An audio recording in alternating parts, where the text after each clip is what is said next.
our past presidents, chapter chairs, GB members, and members from Pan India here for this webinar.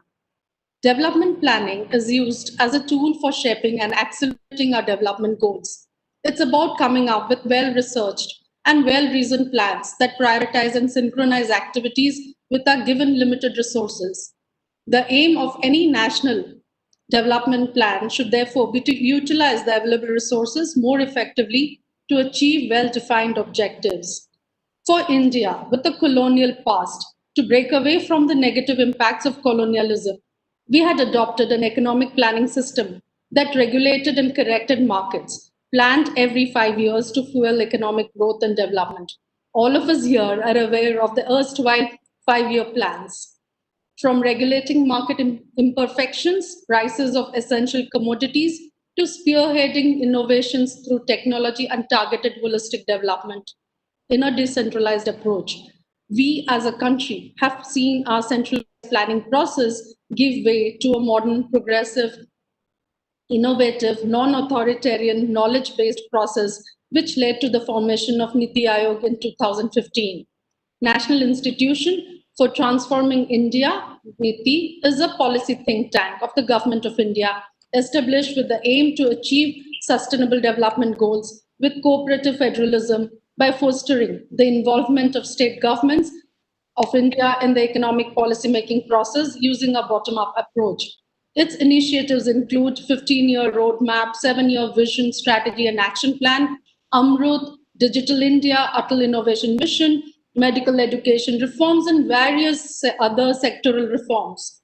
The emphasis on achieving the sustainable development goals and women empowerment makes Niti Aayog a strategic partner of FLOW. Niti Aayog has definitely changed the way planning is made in this country. And as a 21st century think tank, it has evolved as a knowledge leader, spearheading social and economic reforms with focus on gender equality and equity, aligning global goals with local aspirations and development. We have with us today Mr. Amitav Kant, CEO of Niti Aayog. Welcome, sir. I'll briefly introduce Mr. Kant before we move to the next. Amitav Kant is a member of the Indian Administrative Service 1980 batch Kerala cadre. He is the author of Branding India, an Incredible Story, and has been a key driver of Make in India, Startup India, Incredible India, and God's Own Country campaigns, which positioned and branded India and Kerala as leading tourism destinations. These campaigns have won several international awards and involved infrastructure development, product enhancement, private-public partnership, and positioning and branding. Mr. Kant has worked as chairman and CEO Delhi Mumbai Industry Corporation, CMD ITDC, Joint Secretary Ministry of Tourism, Government of India, Secretary Tourism, Government of Kerala, Managing Director, Kerala State Industrial Development Corporation, District Collector, Kozhikode, and Managing Director, Matsya Fair. Mr. Kant did his schooling from Modern School, Delhi, and graduation in economics from St. Stephen's, Delhi University, and master's from Jawaharlal Nehru University. He is a Chevening scholar. To interact and lead the discussions, we have our FLOW National President, Jahnavi Pukon. Jahnavi is the 37th National President of FLOW and the first person from Northeast India to hold this position. Jahnavi is an entrepreneur, a co-founder of 2 national tourism award-winning companies, Jungle Travels India and Assam Bengal Navigation Company under JTI Group. Her companies are involved in travel and hospitality, boutique river cruising, small group specialized tours, tea and textiles, all of which empower young people's livelihoods, especially women and the communities. Jahnavi's vision is to impact lives and livelihoods of millions of women in India, and her leadership has led to multiple strategic initiatives in line with sustainable development goals, along with FLOW's 17 chapters under the umbrella of One FLOW. May I now request Jahnavi to give the welcome address. Thank you, Dharitri. A warm welcome to our very special guest on a very special subject today, Aspirational India, Role of Women Entrepreneurs in India's Transformation. For who can tell us better than Mr. Amitav Kant, CEO, Niti Aayog, the National Institution for Transforming India, who also created the WEP, the Women Entrepreneurship Platform, the first of its kind for the Government of India. It is my privilege to welcome you on behalf of FLOW and the 17th chapter that I represent as the 37th National President and the first from India's Northeast. I mentioned being from Northeast because I want to first acknowledge Amitabh Kant for the man he is, not for the office he holds. My husband Ashish and I had first met Mr. Kant in Berlin's ITB Fair, the world's largest travel fair. And the India Pavilion is one of the larger pavilions with the representation of all our states. We were the only private players in the Northeast Hall under the India Pavilion and greenhorns in the trade. Mr. Kant was then the Joint Secretary, Minister of Tourism. He could have stayed in his rarefied space up in the first floor of the pavilion grounds, like all the other bureaucrats before him. And only the very big players of the tourism industry could go up and pay their respects. But he chose to mingle instead. And more surprisingly, he actually sought us out, the small players from the Northeast Hall. He would go up to my husband Ashish, pull him along to be photographed with him. And when some minister or the other chose to do their obligatory rounds on the pavilion, Mr. Kant would pull us along. So he needn't have cared, but that is the greatness of the man who believed in us when no one else did. As we promoted our product and pioneered India's first long-distance river cruising in 2003. So as a Joint Secretary, Minister of Tourism from 2001 to 2007, Mr. Kant was a key driver of the growth of Indian tourism as we see it today. Incredible India branding was his brainchild.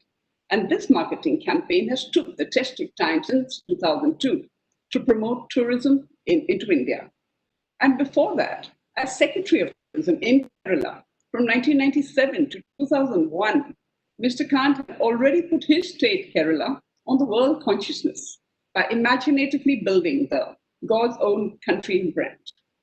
His book, Branding India, is a must-read for all of us to understand how, from India's under 2 million international visitors in 2001, we had about 10 plus million international tourists visiting India in 2019. And in that book, Mr. Kant wrote about my husband Ashish as one of the emerging entrepreneurs from the Northeast. So that is the essence of the man, that he took everyone along and he celebrated their journeys too. So from then to now, when the world economy has been brought to its knees by COVID-19, the tourism and the hospitality industry is now one of the worst hit. Mr. Kant, we know that no one knows the tourism and hospitality industry's issues better than you do. You have led the empowered group to meet the private sector on 22nd September to assess recovery, primarily in the hospitality sector, among others, this time around. So we look forward to a positive announcement of fund relief coming to our industry. And this year, taking on the mantle as the National President of FLOW, my mission was to work towards highlighting sustainable practices and sustainable livelihood for women's economic upliftment. I consider tourism to be a model of sustainable livelihood for women, and women's role in it needs to be recognized and needs to be monetized. FLOW and TIE had signed an MOU with the Ministry of Tourism last month to get women-led and community-led tourism activities around iconic monuments. And among other plans are for women's training as tour guides, as homestay owners, and so on. We use the agriculture and handloom and handicraft sector also as models of sustainable livelihood for women. With that in mind, FLOW this year has mooted the Adopt a Village program in each of its 17 chapters pan-India, aimed to facilitate the growth and transformation of the life of the women in the villages. I know it is not an overnight journey. This is a long-term plan that we have. Will go beyond my presidency, of course. So the parameters that we are trying to achieve here is to identify it under the aspirational district, identify it under the tourism circuit, identify the handloom cluster, if possible there, identify the arts and crafts or the handicrafts cluster, if you can. So we want to create a model village, improve the status of women and children there, and provide transformational life skills. And we want to protect and conserve and raise awareness of environment and the natural resources, which is a sustainable way of living for them.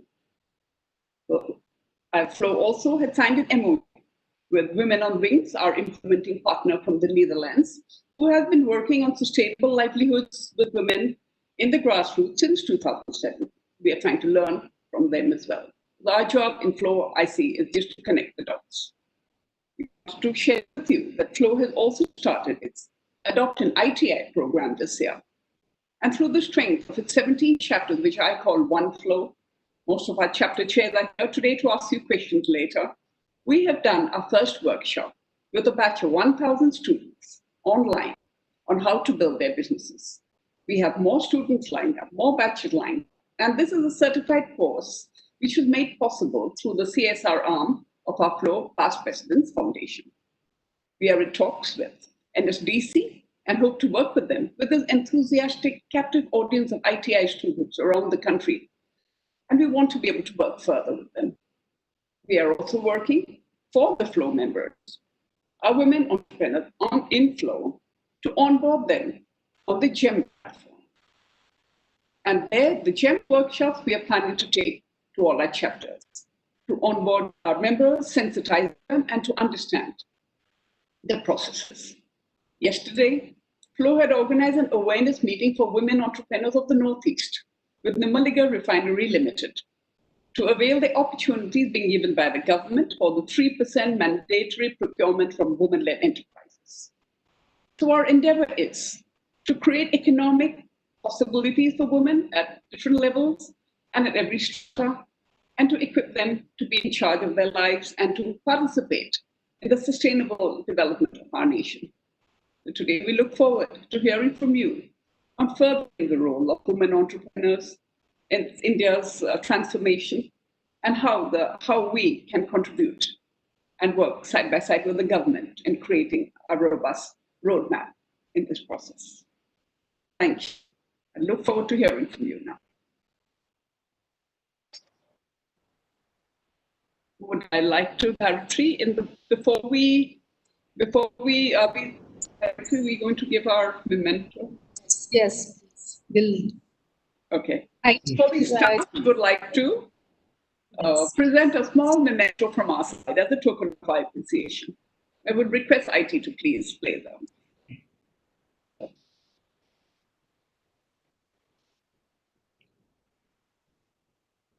This is a small token from our side. We hope to send it to you in physical form in due course. Thank you. Thank you so much. Thanks a lot. Over to Gayatri. Sir, you are muted. Yes, please. Okay. So the distinguished president of FICCI Flow, Janvi, whom I've known for a very long time, since my tourism days, both her and her husband Ashish have been very good friends. Distinguished guests, ladies and gentlemen, I'm truly delighted to be in the midst of all of you, simply because women entrepreneurship is a subject very close to my heart, and I'm truly honored to address such an august gathering of leading women entrepreneurs today. I'm also happy that the Women Entrepreneurship Program is collaborating with the FICCI Flow, empowering the greater 50% initiative of FICCI towards building a mentorship program for women entrepreneurs. The idea of an aspirational India is deeply linked to our spirit of entrepreneurship. It is this entrepreneurial spirit which is the driving force that turns the wheels of Indian economy, propelling it to greater heights. Actually, for far too long, the entrepreneurial space has been dominated by men. Whenever opportunities have been made available to women, they have outperformed their male peers. Just about a decade ago, a groundbreaking McKinsey study covering UK, France, Germany, Spain, Sweden, Norway, and BRIC countries, entitled Women Matter, found that companies with a higher proportion of women in leadership positions actually posted about 41% higher returns on equity and 56% better operating results. Another example is the Grameen Bank story from Bangladesh. When the national laureate Muhammad Yunus started the Grameen Bank in the late 70s, he discovered that the women were far more reliable when it came to repayment of microcredit loans. If you look at his latest report from just June 2020, the Grameen Bank still it has a very high recovery rate. Its recovery rate of 99.29% and 96.7% of its customers. Actually, its recovery rate is almost 100%, 99.29%. And out of this, 96.78% of Grameen Bank's customers are all women. And therefore, what he has demonstrated is that women actually always are better entrepreneurs, they are more credit worthy, and they actually repay. Men may or may not repay, but women will always repay. And therefore, they are far more reliable, far more trustworthy.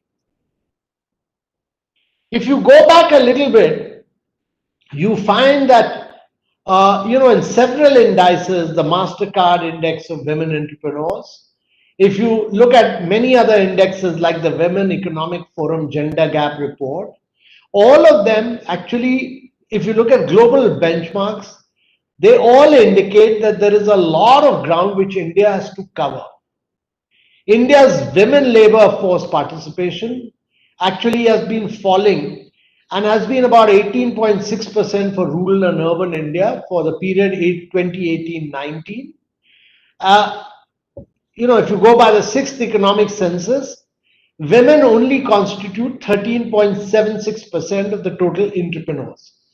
That is about 8.05 million out of the 58.5 million entrepreneurs in the country. But these 8.05 million enterprises provide employment for over about 13.45 million people. More than 90% of establishments run by women are reported to be micro enterprises, out of which 65% are located in rural areas. And about 1/3 of Indian women entrepreneurs work in the agriculture sector, followed by manufacturing and retail trade. My own experience of working as Secretary Rural Development in Kerala actually demonstrated that the self-help groups work much better when women are in lead. And actually, all the self-help groups of women performed remarkably well in Kerala, and actually only on account of them that the self-help group succeeded in such a big way. This story was subsequently replicated in Andhra Pradesh and later in Odisha. In all these places, actually rural development could take place and community participation could take place because women came to the leadership. They ran the self-help groups and they brought the cohesive spirit of leadership. And they brought in a huge amount of community participation. And therefore, wherever you've seen community participation, you've seen rural development taking place, it's because of women. In a developing nation like India, women's workforce participation is closely linked with entrepreneurship. Self-employment and small and micro business contribute significantly to job creation. Evidence actually shows that women-led enterprises have a tendency to hire more women, and hence female entrepreneurship creates a huge multiplier impact in generating an employment in the wider community. The McKinsey Gender Parity Report of 2018 noted that if India is able to address the gender inequality, we could add over 770 billion US dollars to the GDP, or about 18% more than its business as usual scenario. And therefore, if India's growth story has to continue, then without women entrepreneurs and without gender parity, India cannot grow. And it's more than clear that actually India's businesses cannot grow without women entrepreneurs, because if India is to add regularly on a constant basis to India's GDP, women entrepreneurship has to be the critical factor, and therefore we must ensure that there is no gender inequality in this sector. Gendered constraints impede women's entry in the entrepreneurial landscape, and a healthy ecosystem truly requires conscious efforts to improve women's access to knowledge and the requisite skills. The challenges faced by women entrepreneurs were very greatly recognized in our strategy at 75, prepared by the Niti Aayog. We are very clear that wherever women have been given opportunity, everywhere women have outperformed men. Actually, in every single competitive examination, you can look at it, every single board examination, including the UPSC, which holds the examination for IAS, the women do better than men. Just to give you the example of my own college, St. Stephen's, it was a male bastion when I graduated out of it in 76. By the time my daughter went there, it had become a co-ed institution, and actually in the economics honors class, which is the most prestigious class there, almost 90% of the students on merit were all girls. And therefore, the then principal, Mr. Walson Tampu, actually said that if St. Stephen's has to remain a co-ed college, then 10% extra marks must be given to boys because they are not able to compete with girls. Actually, this became an issue, but later when I went to Christ College in Bangalore, I discovered that despite giving 10% extra marks to boys, they could not perform with girls at all, and that college also had vast number of girls and there were hardly any boys, despite the fact that extra marks were being given to boys. And therefore, girls have always done better than boys. And therefore, the government of India actually is aware that there are many, many challenges and we have to ensure that there is gender equality. And we have tried to address through programs such as the Prime Minister's Employment Generation Program, Entrepreneurship and Skill Development Program, Stand Up India and Mahila e-Heart to promote entrepreneurial activities among women. But there is more that needs to be done. Within Niti Aayog, we realize the challenges being faced by women entrepreneurs. And therefore, Niti Aayog conceived a flagship initiative, the Women Entrepreneurship Platform, to catalyze the entrepreneurial ecosystem for women entrepreneurs and to address the information asymmetry that is so prevalent. And this digital platform follows clearly defined objectives to fulfill the vision with which it was developed. It enables collaboration amongst peers, partners, and industry players. It addresses information asymmetry through a dynamic knowledge portal, offers capacity building programs to enable scalability and sustainability, and it creates role models by recognizing exceptional women changemakers across India. It is envisioned to be an aggregator platform that brings partners together to provide information and services to women entrepreneurs in the areas of funding and financial assistance, taxation and compliance support, entrepreneurial skilling and mentorship, incubation and acceleration connects, community and networking, marketing assistance.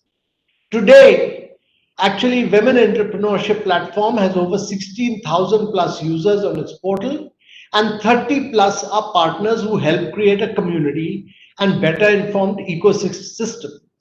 68% of web users reside in metro cities, 26% reside in 2-tier cities, and the remaining reside in tier 3 cities. What we've learned from a recent assessment is that we must understand the challenges, but also help prioritize and curate programs to better address the needs of women. About 66% of women feel that a lack of journey funding opportunities is a challenge that they face in their entrepreneurial journey. And around 49% feel the same about the lack of information about government schemes.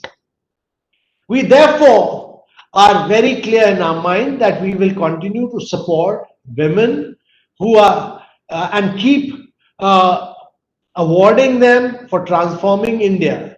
And therefore, we do awards on a regular basis. And we've given awards to several unique women entrepreneurs. Look at Subhasini Mistry, who started a hospital for the poor and was later awarded a Padma Shri. Tej Rita, who started making wine from kiwi fruit and empowers communities around her. Or Harshini Kanekar, who was India's first female firefighter. And these are all unique stories. SHGs, to my mind, the self-help groups, which I talked about, are the key to unlocking the real potential of women entrepreneurship in rural India. And there are about 67 million Indian women who are members of about 6 million self-help groups. And the role of women in the self-help groups have been evolving. More recently, the women have been systematically leveraging their WhatsApp group to fight even fake news and stop the spread of disinformation during the pandemic. Uh, I chair one of the empowered groups, and I found this amazing that women was playing a major role during the COVID-19 pandemic. SHG members sometimes also double as bank sakhis who provide doorstep banking services to communities in rural, remote areas. And therefore, my belief is that entrepreneurship enhances women, their status, and provides ownership of assets and the freedom of decision making. And if we have to build a new India, women entrepreneurship has to play a very key and a critical role. You have all struggled and persevered against all odds to create this space for yourself. While these struggles have often been at a very individual level and always hard fought, they will pave the way for a collective change for India. Your struggles actually have a multiplier effect on the upcoming generations of women entrepreneurship. So each one of you who's a member of FICCI Flow will actually be inspiring many more young women. And you represent the new aspirational India and have started the revolution that will take India to greater heights. And as you become more successful, the gender barriers will disappear. So I'm quite sure that we need to work in close partnership with all of you and assist and support you in ensuring that actually we transform India through women. And it's not possible to transform India without women. So my belief is that all of you will be the key agents of change and all of you will be the drivers of very major transformation in India. And therefore, it's a real pleasure and a delight for me to address all of you today. Thank you very much, ladies. Thank you very much, sir. Very inspiring. And of course, we've all struggled. We're struggling at our individual levels and at multiple levels. And we do expect the policymakers, the government to come up with more pro-women entrepreneur policies. You know, there are still a lot of bottlenecks and we're still struggling with them. And I hope we'll definitely get in touch with you to come up with the issues. And we'll have a roundtable now. So we'll start with a question I would like to put. It's a more general question. So when Niti Aayog as a policy think tank came up, we all expected it to replace the Planning Commission. You know, that was the general view. And we were expecting it would plan and have the powers it had, the Planning Commission had in regards to fund allocation to states and authority over states. But it emerged over the last 5 years, you have shaped Niti Aayog as a knowledge center, as a think tank. And you've come up with excellent ideas of aspirational districts, aspirational blocks now, and so many different things. But as we all know, it doesn't impose anything on the states. Does it hinder your functioning or scaling up of your plans because you do not have that authority that the Planning Commission had? No, I think it's greatly, the institution has greatly evolved. It uses the power of the mind and the brains, and actually, it's the power of idea is much more greater than the power of just providing funds. And therefore, my view, the age of putting controls on states is over. You have to allow them to fly. In a federal polity where there's so many states, we are bigger than 24 countries of Europe, and therefore allow every state to grow and prosper. They should all, they're all elected governments, and therefore superimposing something is not good. But what is necessary is that we should start making them compete with each other. So we believe in the power of cooperative and competitive federalism. We rank them in several areas. Just to give you examples, we rank them in health, in education, in ease of doing business. The first year we did this, Gujarat came number one. The next year we did this, Andhra came number one. The third year, Telangana came number one. This year again, Andhra is number one. Gujarat has gone down to number 10. But the good thing is that Jharkhand and Chhattisgarh has come fourth and fifth. And therefore, if the eastern part of India improves, the rest of India improves. So we've used the power of competition to improve things. And we've used programs like aspirational district programs, etc., to really drive change. And to my mind, this is really the key. The power has to be through ideas, the power has to be through competition, the power has to come not through financing, but learning from each other's experience, so that the whole of India must work like Team India and benefit from each other's experiences. Thank you so much, sir. Now I would request our chairperson from Flow Kanpur, Dr. Aarti Gupta, to ask her question. Aarti, over to you. Sure. Thank you, sir, for your inspirational address today. It was extremely reassuring to hear that the government recognizes each one of us flow members as agents of change. So you've previously in your talks mentioned that social and economic development are symbiotic, they go hand in hand. How can an organization like FICCI Flow help in ensuring that the government's investment in health, nutrition and education reach out to the women of India, both urban and rural? So thank you. That's a very good question. And you know, I've been a long-term believer that it's not possible for India to grow at high rates on a sustained basis for a long period of time without making a massive transformation in nutrition, health, and education. And if after 70 years, if 1 in 2 women are anemic, if 1 in 3 children are stunted, 1 in 4 children are wasted, then there's something wrong with our execution on ground. And therefore, my belief is that a lot of these programs cannot be government driven. They need the participation of community. They need to be converted into Jan Andolan.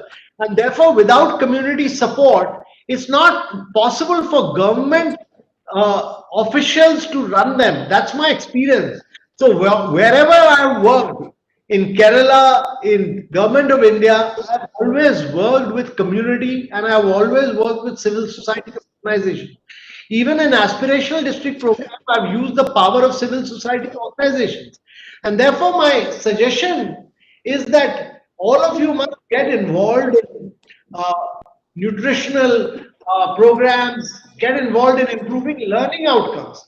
I mean, what is happening in education is that some students do well, but others, the average learning outcomes are very poor. That means we are passing students year after year after year, but you discover that in the 8th class, almost 60% are not able to understand their mother tongue of class 2. And this is really shocking. Therefore, all this shows that there is a need for looking at programs where there is a greater involvement of women.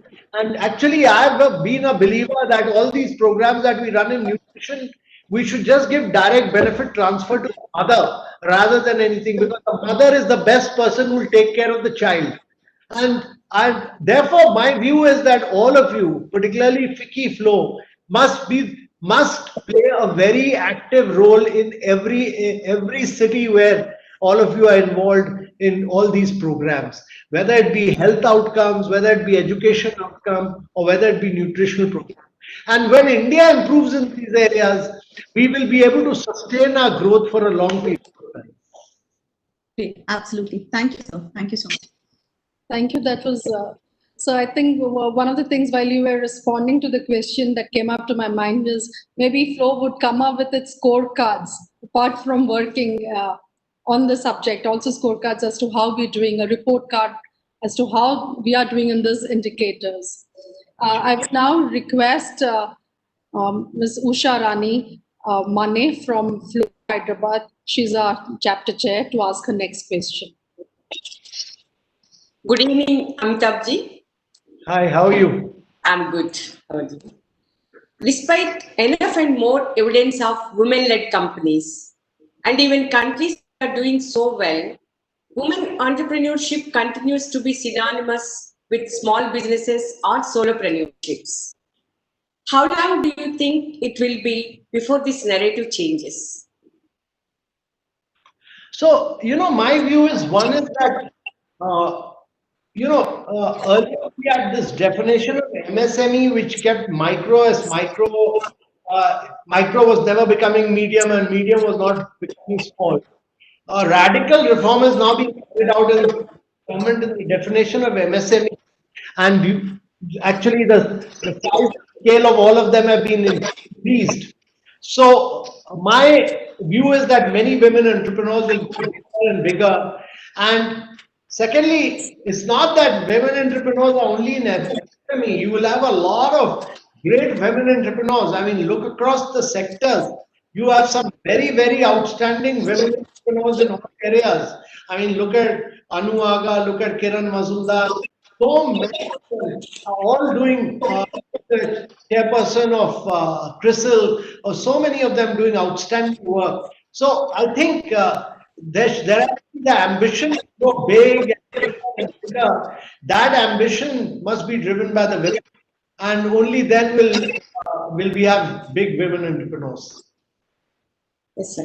Thank you. I mean, not only across agriculture and industrial sectors, I think we should make sure that women have a role in governance, education, and health sector services too. Yeah. No, women in government are doing very well. Your finance minister is a woman, your textile minister and child development minister, they're all doing very well. They're all leading the country. Yeah. Thank you. Thank you so much, sir. We would need more women. Yes, mainstream. More women in the Sorry, parliament. in mainstream women. Yeah. After all, we are half of the population. So the next question is by Malu Natrajan, our chairperson from Flow Mumbai. Malu, over to you.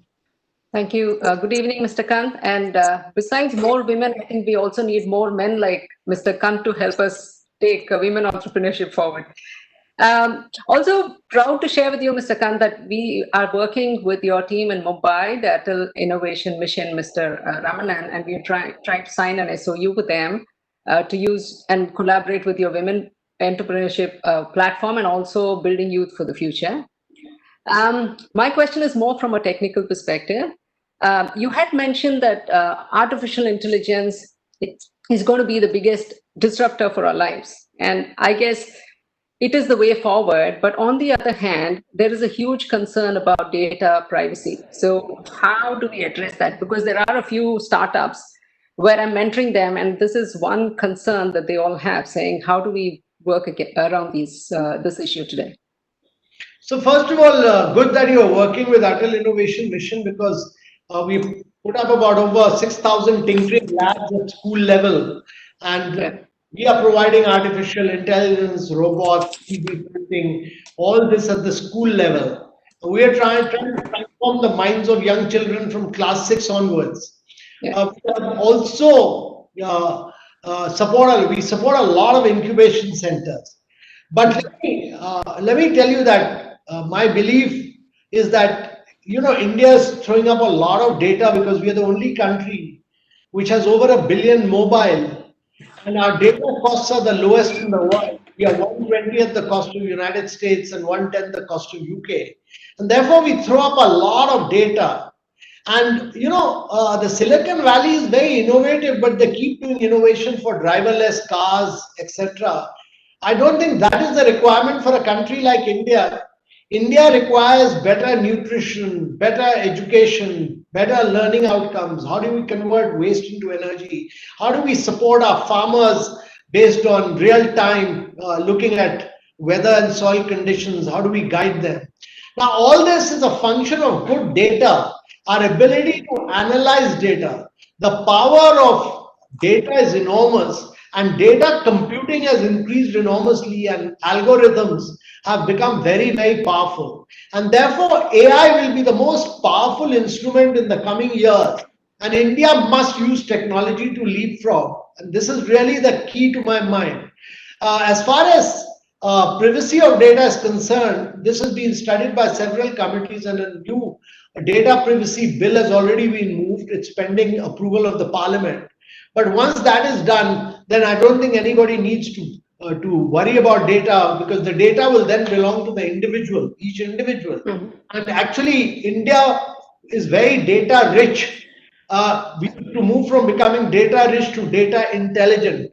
And what will happen as a consequence of this when data gets annotated? Imagine the power of it. India may not be rich, but each one of us, on account of data, will become very rich in the days to come. India will become a very wealthy nation on account of the wealth of its data. And all of you who own data, your own data, you'll be able to price that data and become wealthy people. You may be very wealthy right now, but other people, many other people who can use their data will actually become very, very wealthy in due course. And therefore, I don't think we need to worry too much about. The government is taking about the privacy aspect, but artificial intelligence will be a very powerful tool, and each one of us actually must master that and employ it in whatever area we are working, and that will help us to technologically leapfrog. Yeah, thank you so much. Now I would request our floor chairperson Lucknow, Pooja Garg, to ask her question.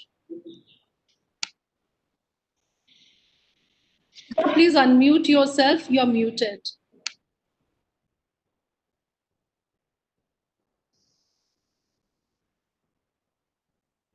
Sorry. Thanks, Daritri. Good evening, Mr. Kant. It's such a pleasure to meet you virtually and hear you speak today. So my question to you is that you have initiated the reporting of the progress of Sustainable Development Goals. Our National President, Janvi Pukan, has aligned close work with the SDGs. But how can our work also get reflected in Niti Aayog's reports? How would you advise organizations like Flow to be engaged in it? No, we'll be very happy. We do a lot of work on Sustainable Development Goal. It is led by a women officer called Samyukta Samdar. I'll ask her to get in touch with Janvi, and all of you can work together with her. And the work of FICCI Flow, we'll definitely recognize that work as far as Sustainable Development Goals are concerned. So we do a lot of work around that, and we'll be very happy to partner you in that. Thank you, sir. We look forward to working together.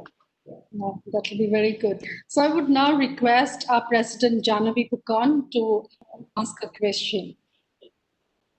Well, I really was, there's so many things to discuss with Mr. Kant always, and you're such an authority on so many things. But just to tell you that what we are trying to do in Flow, we can align with Niti Aayog and find a foothold there, because there is key with the Greater 50.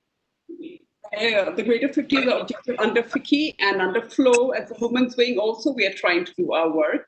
And basically all of us are working for women, and we're looking for these tie-ups together. Just wanted to mention here that on the mentorship front, we have this national mentorship cell, and our tremendous human capital that we have in Flow. making it really go ahead. And we've tied up with a lot of good organizations of that, as well as the National Incubation Cell, which we are also working with UN Women. So we're looking for more linkages, and we'll reach out to you for more help on this. And we are anxious to be able to do the linkages and take this trajectory forward. No, sure. Actually, we support a lot of tinkering labs which are in women's schools. We need very good mentors, because children require mentoring and teachers are not available all the time. So people Okay. science and technology aptitude who can mentor children there will be of great help. We support several international centers which are all women, for instance, Banasthali Vidyapeeth and so on. And if we can have some, your Picky Flow president from Rajasthan who can assist us and guide us on that, we'll be very happy. So there are lots of opportunities. Similarly, on the sustainable development goals which we talked about, all these are areas where we'll be very, very happy to partner you, work with you, and take this partnership forward. Okay, excellent. We will take it up with you. Thank you, sir. So we've got our past presidents also here, and I saw Namita ma'am wanting to ask a question. Namita Gautamji. Yeah. Good evening, sir. It was lovely hearing you. So my question is that you also said that lack of information at the grassroots level. And I read your article yesterday in Times of India where about agriculture also it is the same thing, that delivery at the doorstep. So I think that is the biggest problem that we have, or the biggest issue that we have to tackle. So what does, one is that, and the other is the quality. These are two, I think, very, these are, I must say, I don't know what to say. I don't want to be negative, but these are the issues that we have to tackle. So what is Niti Ayog's suggestion would be for that? Because at the root level and at rural level, the situation is really bad in certain states. I would say not in all, but in northern states, it's quite bad. No, you're very right. So that's why, I keep stressing that execution is the key in India. We make very good policy, but our execution is very poor. Number two, what I had stressed in response to the question earlier asked was that, unless we don't improve on nutrition, education, and health, which are really the key, you will not have very strong women leaders. And actually, many of these programs at grassroots level will get better implemented if you are able to provide women leadership on ground. And therefore, my belief is that our focus of our growth actually, has to be education, health, and nutrition. If we are able to transform India in these social sectors, India will grow for the next 5 decades automatically. And there'll be a much greater level of women participation in the labor force. This is really the key to the whole thing. But this requires a lot of political will at the state level. We must understand that we are a federal polity. Everything cannot be done by the center. The states have to play a very critical role, particularly states of the northern and the eastern part of India have to play a very major and a critical role. Thank you, sir. Thank you. Yeah. Also, we've been getting a few questions from the audience, but I'm not sure. I was told that we should end our webinar by 6. So actually, I have another meeting at 6 o'clock. So we will end the meeting. So while you've been focusing on the basic things like nutrition, health, and education, what we've also found is that we do not have the access to those resources. So we've not been investing on primary healthcare, primary education, and that's very, very important. Very few states have focused their budgets. If you see the state budgets, very less is being allocated to these sectors. So unless, like you mentioned, we have the political will and we implement the policies and we have the right budgetary allocations, it will be very, very difficult. But now, the central government has brought in some very major schemes. The PMJY as part of Ayushman Bharat, 150,000 primary health and wellness centers. Ensuring 500 million people, which is the biggest health insurance scheme in the world. These are very major schemes, and the new education policy. So I have a feeling that we're taking the right policy measures and allocating the right resources, which will transform India in the years to come. Thank you, sir. Now I would request our President, Jahnavi Pukon, to give a vote of thanks. Actually, no formal vote of thanks is required. Not with you, really. I know, Mr. Khan, but just a little word of thanks to you. Let me just wanted to say that Sri Narendra Modi had said that the idea of India is an idea of opportunity and aspiration. And he'd also said that now simple and ordinary will not work. Our policies, our processes, our products, everything should be the best. And you, Mr. Kant, had said, and I must quote you here, is when you spoke about that it is not the strongest of the species that survives, nor the most intelligent, it is the one that is most adaptable to change. And we know with you at the helm in Niti Aayog, we are all being ably led, and we look forward to working together as a business chamber and as individual women leaders. We understand that we need to be aggregators in the process of building an aspirational India. So thank you very much, Mr. Amitabh Kant, for giving us your valuable time and your inputs. And it's left a lot of things for us to work on and work towards. I want to thank Director Patnaik for moderating the session today. And I want to thank all of you, all of us at Flow, for being here today to talk to you. Thank you very much. Thank you. Thank you so much. Great pleasure. Lovely being with you.